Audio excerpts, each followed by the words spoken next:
Друзья, приветствую вас на канале Разводня как хобби.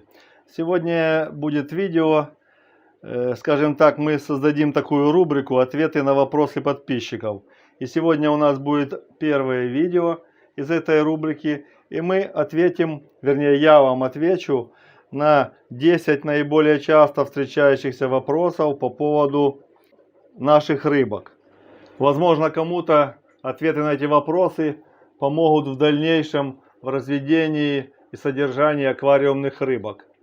И первый вопрос, который мы рассмотрим, это чем я кормлю подростков и мальков аквариумных рыбок. Ну, смотрите, вот у таких мальков, да, они считаются, что это еще мальки, вот. Эти мальки у меня кушают уже и сухой корм, и, конечно же, я им даю их любимый корм, это артемию живую. Ну, а соответственно, те мальки, которые получились у нас с икры, то есть икромечущих рыб, то есть вот тернеция маленькая, еще данио у нас бывают маленькие, голубой неон бывает маленькие. Их, конечно, я начинаю кормить сначала, есть у меня такой корм, как солоноводная коловратка. И, конечно, в отдельных случаях данио и неона можем подкармливать еще обычной инфузорией. Значит, данио мальков я кормлю инфузорией примерно неделю. И уже потом перехожу на более крупный, это живая артемия. Ну а мальки тернеции, например, крапчатых сомиков, например, сомиков коридорос оранж, а также живородки, они свободно кушают артемию с первого дня, а живородка даже может кушать сразу и сушку, хорошо перемеленную, например, либо руками, либо блендером. Следующий вопрос, который задают подписчики, это сколько мальков может родить самка меченосца. Ну, я вам хочу сказать, что у меня на канале есть видео, когда рожали у меня меченосцы. Одна из самок, такая она крупная была размером, сантиметров 10, она рожала там практически под 200 мальков. Ну, а такие мы поменьше, средние самочки, ну, могут дать 40-50, там, в зависимости от размера и ее возраста. Чем старше самка и чем она больше, тем у нее получается больше приплод, больше мальков. Ну, например, если взять живородку такую, как гуппи, ну, максимально у меня самочка гуппи была достаточно крупная, она приводила мне порядка 60 мальков. Ну, что самое интересное, что если мальков много, то они мельче размером, а если мальков поменьше, то, соответственно, они чуть-чуть покрупнее. Следующий вопрос, который задают подписчики, это какую я температуру держу в нерестовиках при нересте рыбок. Ну, при нересте рыбок стабильно у меня во всех нерестовиках, но я имею в виду, это рыбок икромечущих. Здесь температура в нерестовиках обычно 25-26 градусов. И такую температуру я держу практически пару недель, пока малек не окрепнет и, так скажем, не будет себя очень хорошо чувствовать. Довольно часто встречается еще от подписчиков такой вопрос, а какую рыбку разводить легче? Например, вот тернецию или, к примеру, данио глафиш. Хочу вам сказать, что смысл разведения рыбы одинаковый. И практически, что тернеция, что данио разводится одинаково.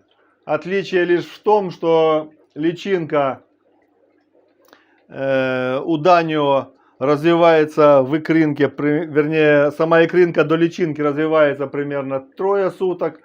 А у тернеции, ну, до того момента, как она выклевывается с икринки, а у тернеции практически за 18-20 часов уже полноценная личинка выходит из икринки.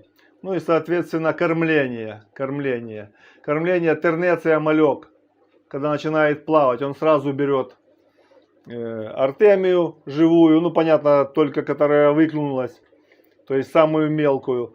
Ну, а малек, конечно, данио, он такой мелковатый, его приходится кормить либо инфузорией, либо я в своей практике использую солоноводную коловратку. Достаточно хорошо на этом поднимается малек. Ну, Данио еще примерно 3-4-5 дней ест эту коловратку, а потом тоже начинает кушать артемию и достаточно быстро растет и хорошо развивается. Следующий вопрос такой популярный. А чем кормить мальков, как они начали плавать? И где брать инфузорию, например, вот эту вот? Ну, я вам хочу сказать, что на просторах интернета достаточно много видео о том, как разводится инфузория. И на банановой кожуре, и с аулофоруса ее можно взять, если вы имеете аулофорус, червячок, то в воде, в которой он находится, там есть обязательно инфузория. Нужно просто правильно ее слить и забрать ее, чтобы вот эту грязную воду, в которой она живет, чтобы ее не заливать к малькам. И есть у меня видео о том, как я забираю инфузорию, то есть перевожу ее на чистую воду. Я прикреплю в правом верхнем углу, будет ссылочка. Кто не видел или не знает, как это делается, можете открыть, посмотреть видео, и там ничего сложного нет. Еще такой вопрос популярный. Какая рыбка лучше всего продается? Ну вот у меня на разводне примерно, вот что у меня есть? Данио есть, гуппи, тернеция, сом крапчатый, сом Венесуэла оранж, анциструсы. Ну, я бы так бы особо и не выделил, какая рыбка. Ну, если так уже конкретно сказать, то тернеция продается больше всего. И данио. Все остальные рыбки так сносно, ну, более-менее нормально.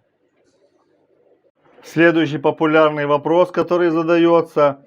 А как в нерестовике, например, слить воду? Ну, например, когда подменой занимается. Когда там, например, маленькая личинка, ее же можно трубочкой, например, там, захватить случайно. Простой метод. Берется обычная трубка, которая с-под компрессора. На конец ее одевается вот такой распылитель обычный, который распыляет воздух. И все, и через эту трубочку сливается все, вода грязная. И без проблем, никаких потерь мальков и личинки нет. Итак, друзья, очередной вопрос. Как часто нужно кормить личинку и как часто менять воду в нерестовиках? Значит, здесь я не ошибся в вопросе.